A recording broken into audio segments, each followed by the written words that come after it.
Bonjour, je suis ravie de vous présenter notre nouvelle chaîne web TV Constellation. Je m'appelle Baya. Je vais vous proposer des tirages de tarot de Marseille et du tirage du tarot persan. Avant cela, je vais vous expliquer un petit peu ce qui m'a amené à venir vers vous et vous présenter mon savoir et mes connaissances et mon expérience. Bonjour Baya, bienvenue dans ta télé. Explique-nous d'où tu viens à la base. Je suis née à Albi, dans le Tarn, tout près de Toulouse, pour vous situer à peu près cette ville. J'ai effectué des études d'art plastique à la base, puis de théâtre, puis de danse. J'ai eu la chance de faire une carrière internationale qui m'a amenée à danser à travers le monde. Je viens d'une famille où l'ésotérisme et la divination sont des choses assez quotidiennes et présentes. Notamment, à l'origine, elle prend sa source dans les montagnes de Kabylie, en Algérie. Mes deux grands-mères avaient la connaissance des plantes, des métaux et des divinations de toutes sortes. Ce savoir-là a été voilé dans la famille après notre arrivée en France, en 1962, mais par intuition, il est remonté sur moi. Je suis le seul membre de la famille qui aujourd'hui élargit ces connaissances-là, puisque ma mère s'y était opposée.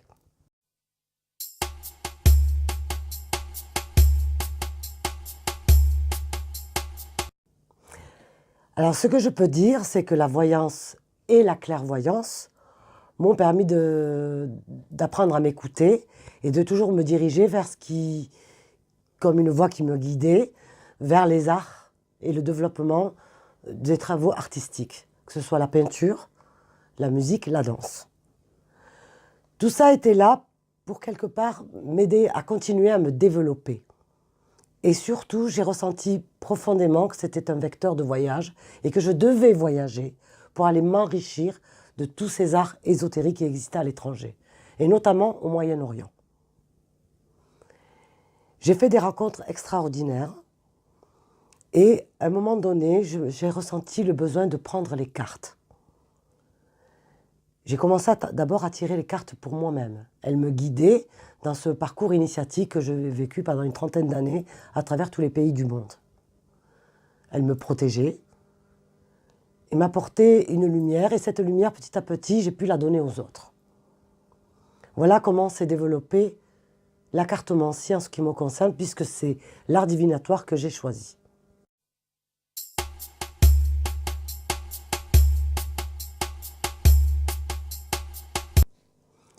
Non, je n'ai pas fait que de la voyance par carte et tarologie. D'abord, en dansant et en rencontrant différentes traditions de danse dans le Moyen-Orient, j'ai pu rencontrer les danses de trance et les danses de rituels. Rituels pour les mariages, rituels pour les préparations religieuses. Voilà comment je peux dire que la danse m'a permis de vivre des décorporations, en premier lieu, puis aussi des rêves prémonitoires. Au départ, on se sent assez seul avec ça, mais du fait que j'étais quand même dans un milieu où, si vous voulez, les traditions ésotériques ne sont pas séparées du quotidien, je m'y retrouvais. Ça continue à se développer, certainement que ces décorporations, ces flashs, cette médiumnité qui prend de plus en plus de place dans ma vie, trouve structure. Mais la première structure communicative qui me permet d'aller plus loin avec les personnes que je rencontre, c'est bien la cartomancie.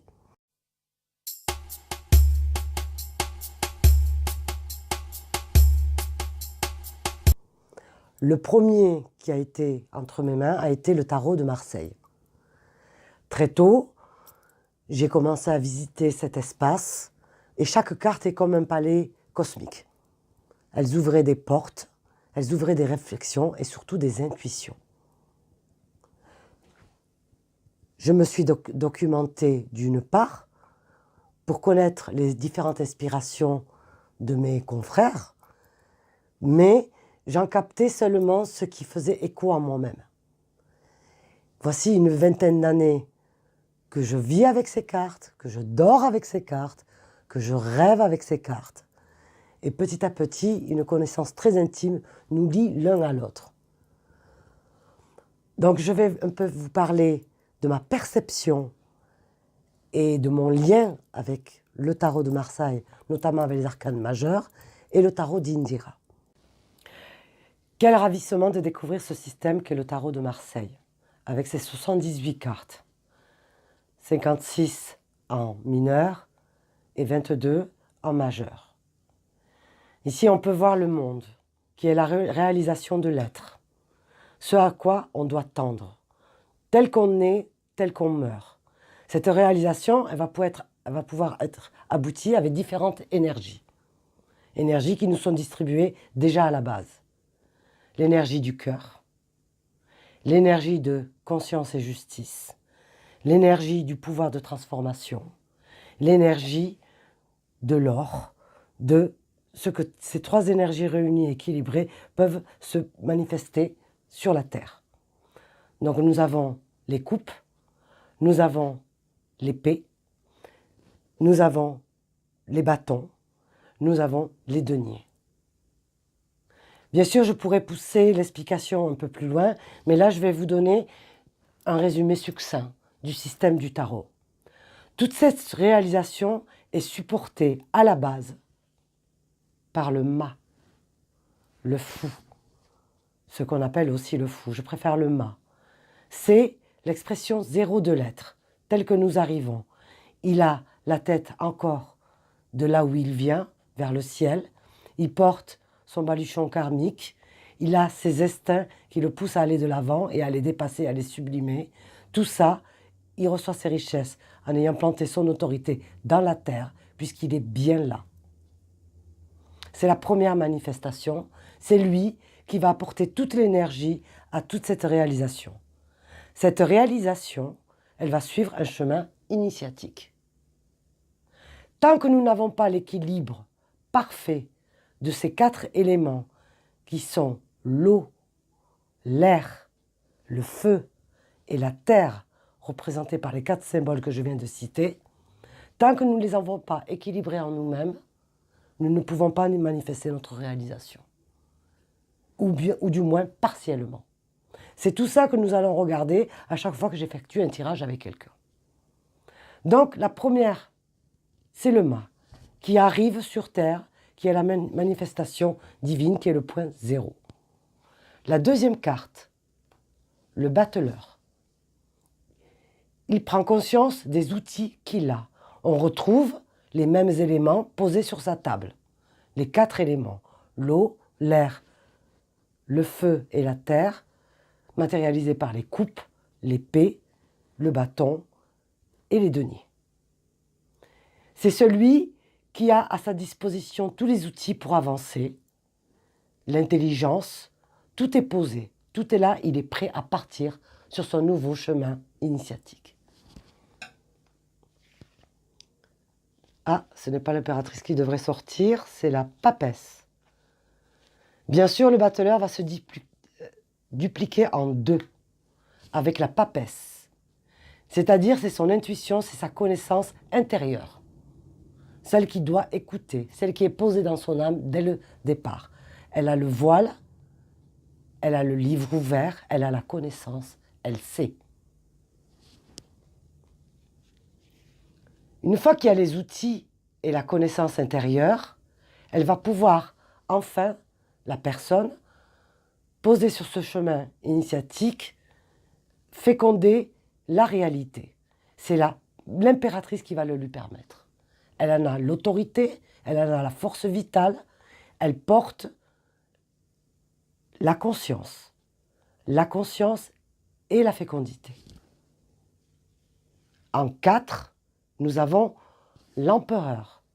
La matérialité, cette conscience va pouvoir se poser sur une matérialité qui est l'empereur. Et donc une stabilité.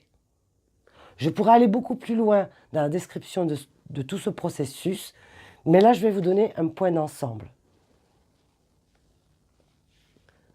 Après qu'on ait pu poser cette connaissance sur la matérialité, arrive le pape, qui est la sagesse, qui est la religion, qui est le choix à faire en bien ou en mal, et qui explique à ses adeptes comment choisir.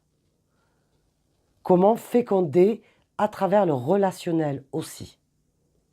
C'est la sagesse. Le 6, on repositionne ses choix. Une fois que de 1 à 5, on a pu accumuler toute cette conscience divine, l'amoureux n'est plus coiffé. Donc là, il va repartir comme le battleur, poser sa conscience divine dans le relationnel, dans le monde qui l'entoure. Il va avoir des choix à faire pour continuer sa réalisation. Le 7, il est armé pour l'action. Donc, il est véhiculé, il n'a plus les pieds à terre, il peut rouler dans le monde et amener toute cette conscience et ses actions. Le prouver par ses actions aussi. C'est le mouvement. Le 8, qui est matérialisé par la justice, c'est que ces actions soient bien incluses dans le bien ou le mal. C'est la crainte de faire bien ou mal. C'est l'équilibre enfin trouvé dans ce qui est la justice et la conscience. Nous arrivons ensuite au 9, l'ermite. C'est une carte très importante. C'est-à-dire qu'il va renouveler à nouveau sa lumière. Tout ce qui s'est passé derrière lui, il va le laisser. Et il va avoir une réflexion pour renouveler à nouveau toute cette conscience apprise, acquise. Il doit refaire une réflexion. Puisqu'on est dans une logique d'expansion dans le tarot de Marseille et dans le chemin initiatique. On a le 10, c'est-à-dire qu'on est dans l'hésitation, on est dans la plénitude aussi, et on va actionner la roue dans un sens ou dans l'autre.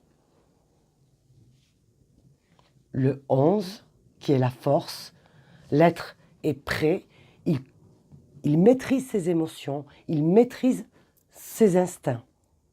Il dompte le lion qui est en lui, l'animalité qui est en lui. À partir de là, après la route de la fortune et la force, l'être devrait s'élever avec la matière.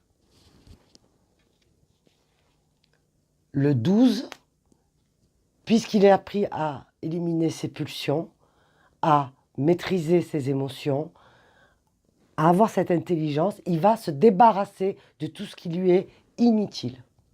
Il a contact avec les sciences occultes, puisqu'il a les mains derrière le dos. Il a élagué tout ce qui ne lui serve pas, mais il est toujours relié à la vie. Et il voit le monde sous un autre angle. Il va transformer sa vision des choses. Donc, après l'élagage, il a le nettoyage. Il n'est plus attaché aux honneurs, il n'est plus attaché aux choses futiles de la vie matérielle, et il va renouveler une nouvelle quête. Avec la tempérance, il va refaire appel à sa quête intérieure et sa quête divine.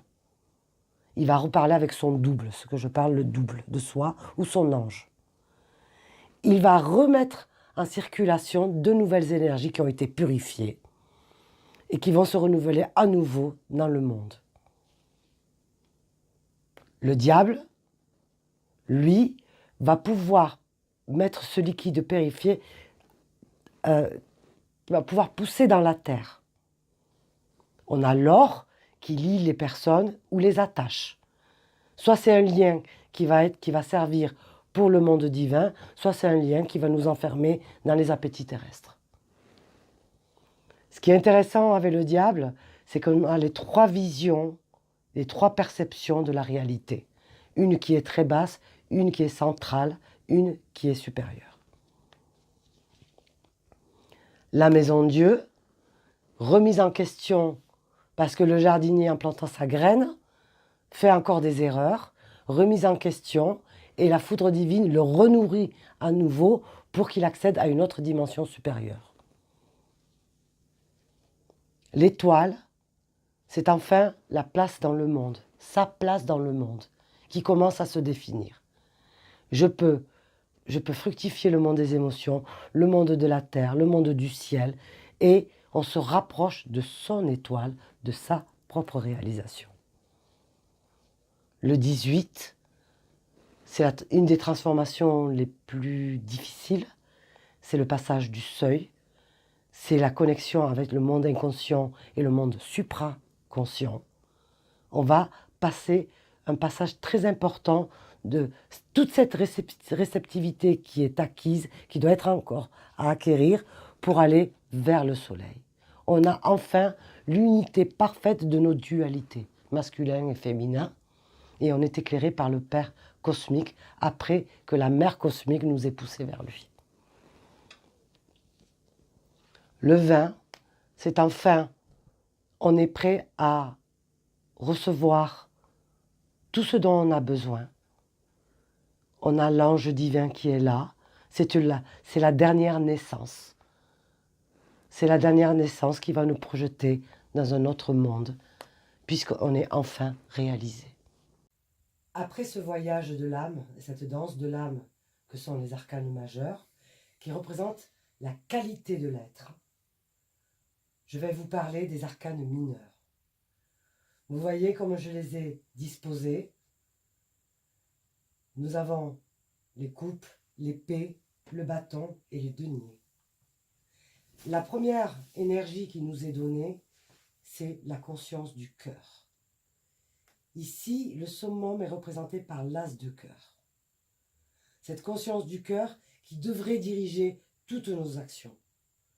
Afin, puisqu'elle est l'élément de l'eau, qu'elle ne doit pas se disperser dans tous les sens, ou être enfermée ou contenue de n'importe quelle manière, nous avons la conscience de la justice divine et du pouvoir mental, qui lui va définir comment ce pouvoir du cœur va pouvoir être mené à bien ou en mal.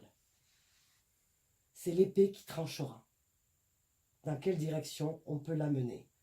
Ces deux-là déjà commencent à pouvoir aimer correctement nous-mêmes, la vie et les autres. Une fois qu'on a cette conscience, on a l'as des bâtons, avec laquelle on va pouvoir transformer le monde qui nous entoure, construire les projets. Ici, on avait l'émotion, la pensée, et là, c'est la construction, le feu, l'intellect créateur. Une fois qu'on a ces trois parties, c'est une équation qui se termine par l'as des deniers, où enfin, on a pu mettre cette lumière dans la terre, dans ce monde-là, dans ce monde terrestre. Donc, on va avoir le déroulement numérologique. Nous avons le 2 de coupe, dualité des émotions, du cœur, 2 épées, dualité des pensées, 2 de bâton, dualité du choix souvent. Qu'est-ce que je dois construire? Ce qui fait les tiraillements qui nous empêchent d'avancer. Et 2 de denier, comment nous allons séparer ou réunir ce qui doit pousser sur cette terre. Le 3 de cœur va amener un nouvel élément qui va nous permettre de sortir de cette dualité et de continuer à avancer. Nous allons faire grandir nos émotions vers une autre direction. Le 3 des pensées va nous aider à nouveau à la diriger. Le 3 des bâtons va nous apporter l'expansion. C'est vraiment une carte importante sur ce plan-là. Et le 3 des deniers, c'est la félicité. C'est la trinité retrouvée, équilibrée. Le 4 va figer. On va garder ce qu'on a réussi à construire. Il va le garder et le maintenir dans un ordre, un équilibre émotionnel, qui sera bien gardé par la justice divine, la pensée. Ce sont les pensées souvent, les épées. Le 4 va maintenir cette construction totale. Et elle va fleurir sur la terre. Mais le problème, c'est qu'elle va stagner dans cet état-là. Donc le 5 va apporter un nouvel élément qui va venir se loger pour faire évoluer cet étage-là. Le 5 épée, souvent bénéfique dans un jeu de tarot, montre que nous avons le bon discernement. Le 5 bâton va nous amener à imaginer la prochaine expansion. Le 5 denier va souvent poser des discordances car tout le monde ne va pas accepter les évolutions. Le 6 de coupe va proposer ces tensions-là d'un germe nouveau qui continue. Le 6 épée peut nous amener à être dans un état torturé. Parce que est-ce bien le bon miroir que nous proposons pour lui donner encore un décuplement dans l'espace en fait, qui va être confirmé par le 6 de bâton, qui peut être très virulent parfois. C'est le feu, il ne faut pas oublier. Et le 6 denier nous amène à la félicité à nouveau.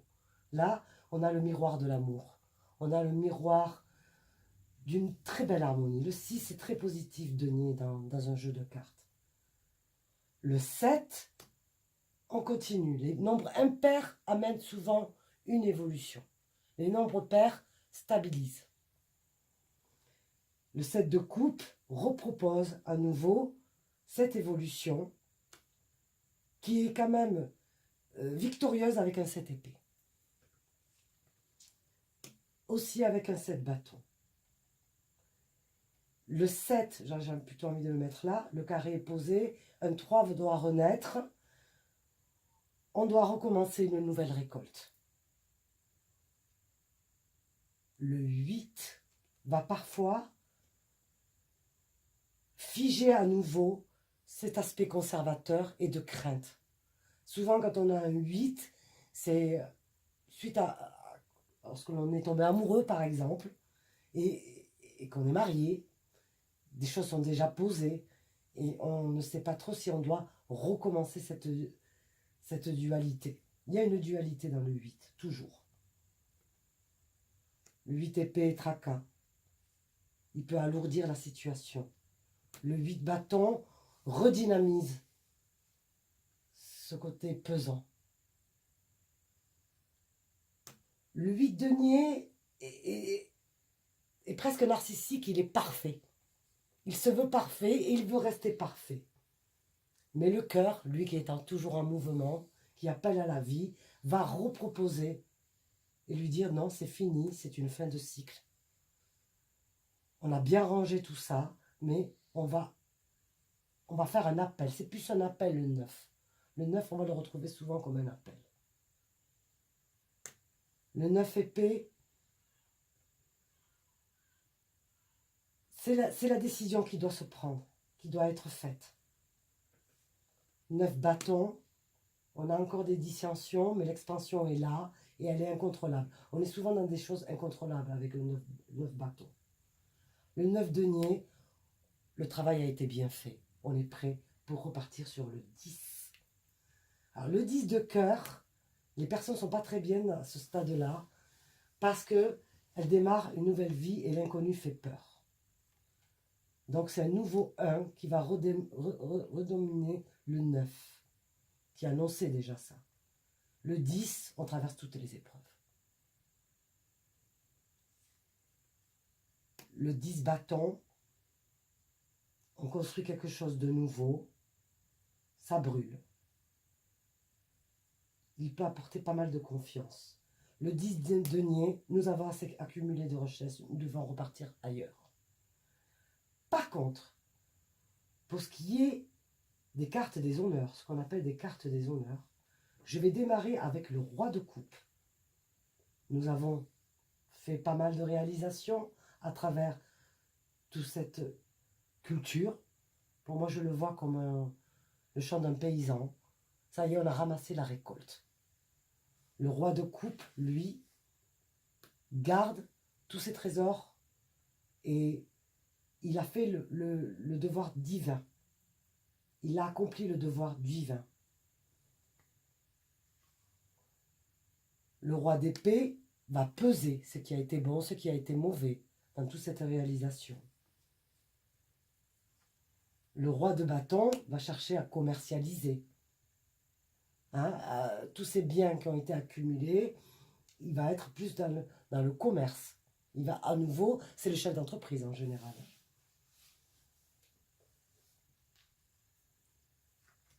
Le roi des deniers, c'est le banquier, c'est celui qui va vendre, qui va spéculer sur les biens qui ont été acquis. La dame de coupe, elle est consciente de sa richesse, elle est gardienne et conservatrice de cette richesse. Elle est assise, mais elle est prête à négocier par le cœur, pour le bien. La dame d'épée, elle, va plutôt trancher ce qu'il faut garder, ce qu'il faut donner.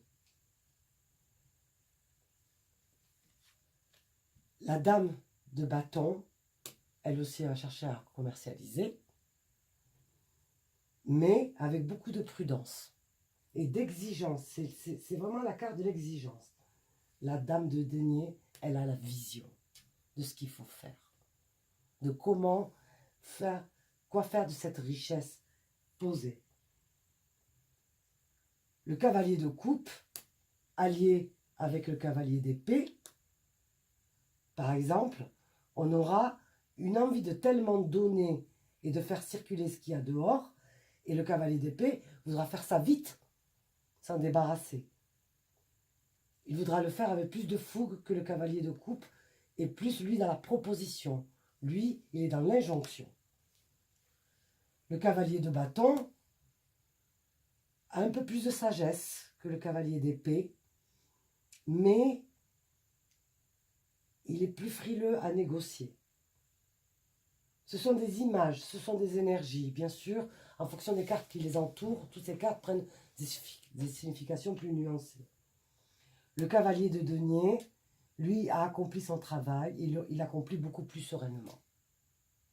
Pourquoi j'ai commencé par les cartes supérieures? Parce que là, le cycle est fini. Et nous avons l'enfant qui naît de tout ça, de toute cette conscience, de toutes ces décisions, de ce discernement, de cette répartie.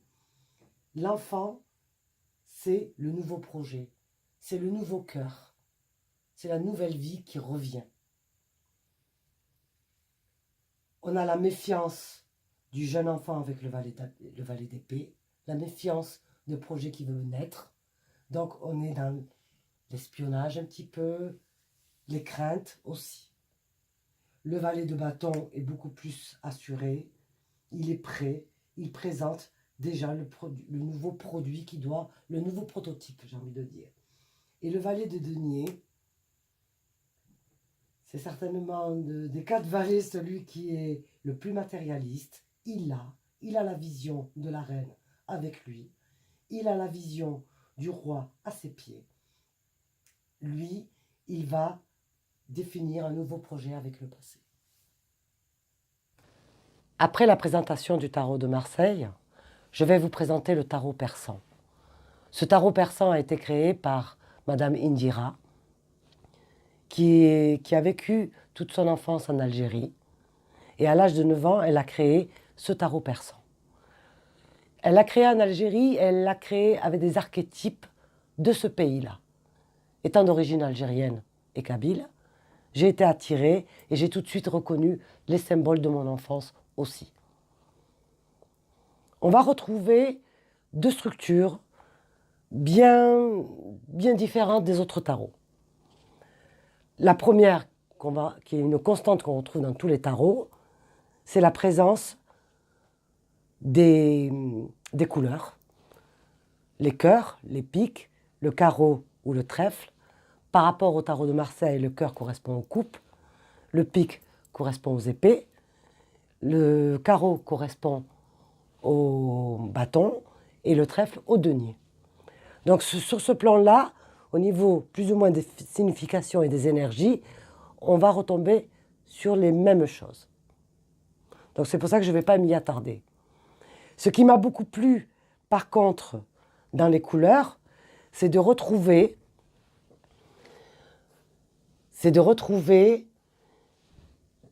les habits de mon enfance, les couleurs symboliques que mon pays d'origine reconnaît comme des significations.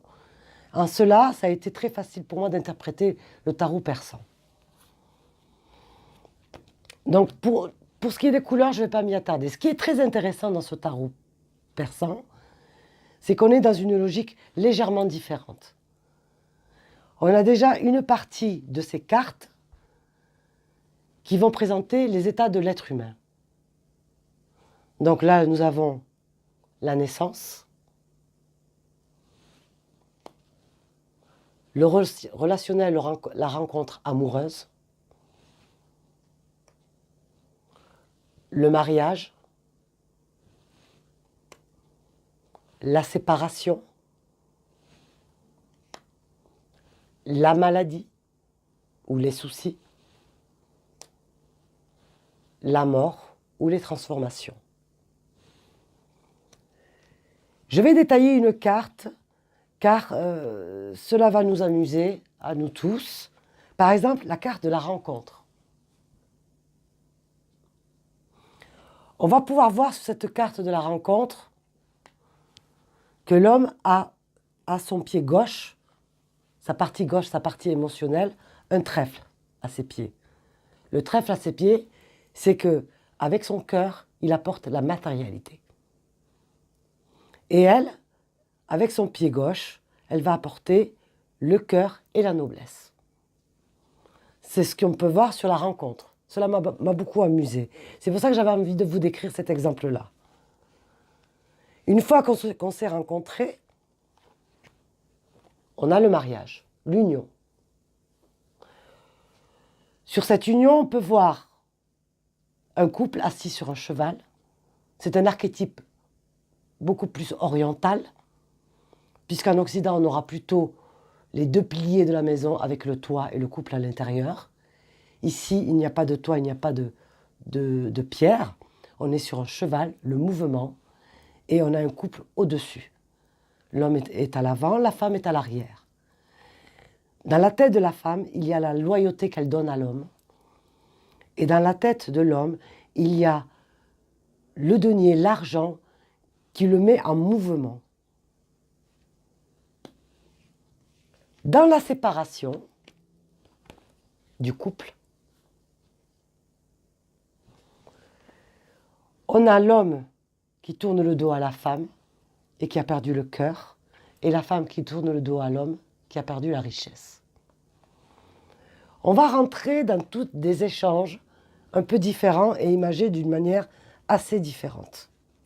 C'était un exemple pour un peu vous présenter ce côté de culture orientale.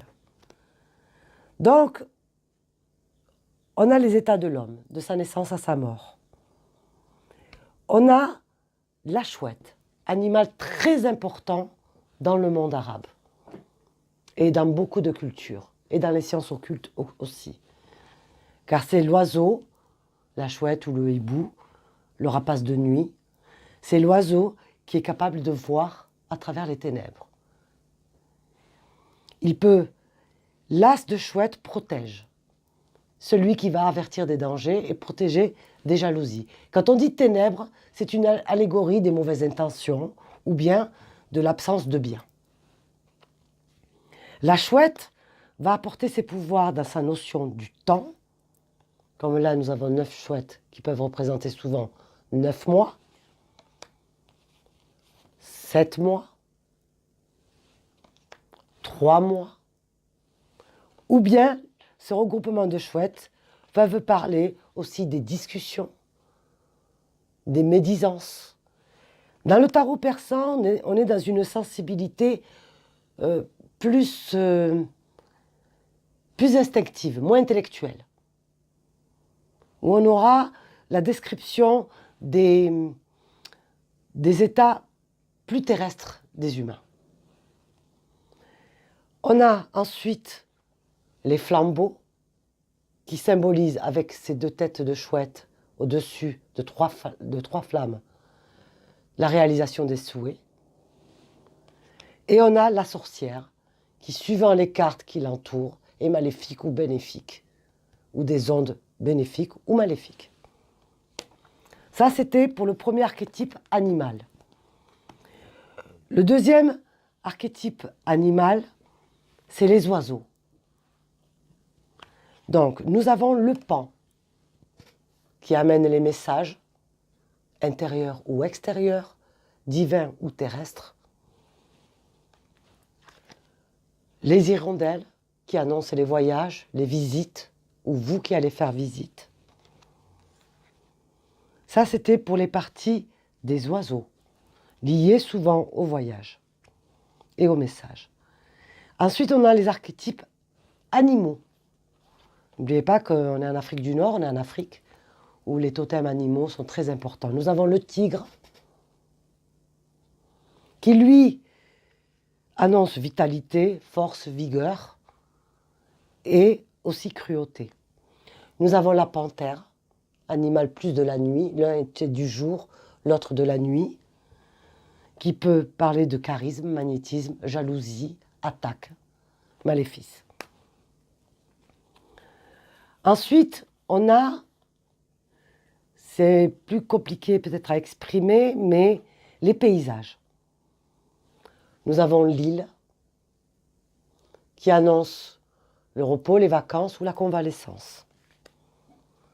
La maison sur l'eau, le reflet de la matérialité, le foyer. La roue des poissons, élément d'eau aussi, qui annonce les transformations, qui peut s'apparenter un petit peu à la roue de la fortune. La feluc, ou bien le bateau, qui annonce les voyages et les départs. Le coffre, la richesse. Le soleil, la plénitude, le bonheur. La réussite aussi. Et la main de Fatma, qui annonce une très grande protection et amélioration de toutes les cartes qui sont à côté de la main de Fatma s'améliorent. Voilà, dans le tarot persan, moi j'y retrouve tous les symboles à travers les couleurs, les habits des personnages, les vibrations des cartes, toutes les couleurs, les symboles et les archétypes de ma culture. Et ça a été une nécessité que j'aborde ce jeu, car les intuitions se complétaient peut-être même plus facilement qu'avec le tarot de Marseille, mais d'une manière différente. Elles portaient sur un inconscient différent de ma personnalité. Voilà, je vous ai présenté le tarot persan. Et maintenant, nous pourrons passer à des tirages. La présentation des tarots que je vous ai faite, le tarot de Marseille avec arcanes majeures et mineures, et le tarot persan, ce sont des présentations détaillées que vous pouvez consulter sur la chaîne web Constellation. Constellation signifie regroupement d'étoiles, regroupement des savoirs, regroupement de tous ces savoirs sur l'homme. L'homme en tant qu'être humain, bien entendu. Regroupement des différentes formes ésotériques, soit à travers un tarot de Marseille ou bien un tarot persan, et de toute cette connaissance si utile qui nous aide à guider nos vies et à engendrer les meilleures actions que nous pouvons donner dans ce monde terrestre. J'espère que vous serez amenés à suivre mon travail, qu'il vous amènera grandeur et vous éclairera dans tous vos questionnements. Je me tiens à votre disposition sur la chaîne Constellation, cette chaîne web toute nouvelle, et je serai très heureuse de pouvoir continuer à partager avec vous les futures émissions.